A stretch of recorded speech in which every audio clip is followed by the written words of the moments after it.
Hello guys, welcome back to my channel. আজকে হলো বিপত্তারিণী পুজো। আর বিপত্তারিণী পুজো মানেই তাগা তো থাকবেই। আর এই তাগাগুলো আমি বানিয়েছি। বলো তো কেমন হয়েছে এই তাগাগুলো। আর এই বিপত্তারিণী পুজো হয় শনি আর মঙ্গলবার। আজকে হলো শনিবার, তো সেই বিপত্তারিণী পুজোরই এই তাগাগুলো বানিয়েছি আমি। এইগুলো 13টা গিট দিয়ে বানাতে হয়। এই যে যেমন দেখাচ্ছি তোমাদের, এই যে 13খানা গিট দিয়ে এইভাবে বানাতে হয়। আর মাঝখানেটায় দূর্বা দিতে হয়। আমি সেভাবেই করেছি, বা বলতে পারো একটু করার চেষ্টাই করেছি, কারণ সেভাবে তো পারি না, যতটুকু পারি ততটুকুই করলাম আর তোমাদের সঙ্গে শেয়ার করলাম। এই দেখো, এটা হলো মায়ের পুজোর ডালা।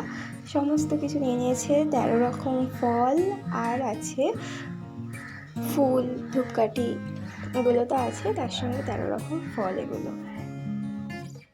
মাও পুজো দিতে চলে গেছে, আর পুজো দিয়ে এসে আমার হাতে এরকম সুন্দর করে টাকাটা পরিয়ে দিয়েছে। কেমন লাগছে বলো তো? আমার তো ভীষণই ভালো লাগছে। এই কয়েকটা দিন এই টাকাটা পরে থাকতে হয়, মানে 3 দিন পরে থাকতে হয় শুনেছি।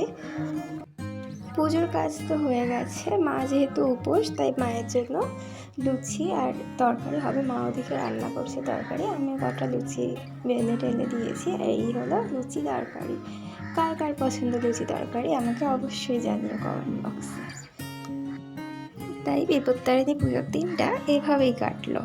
তোমরা কীভাবে তোমাদের দিনটা কাটিয়েছো আজকে অবশ্যই আমাকে কমেন্ট বক্সে কমেন্ট করে জানিও। আর এরকম আরও নতুন নতুন ভিডিও পেতে আমাকে সাপোর্ট করো। লাইক, কমেন্ট অ্যান্ড শেয়ার করে দিও তোমাদের বন্ধুদের সঙ্গে।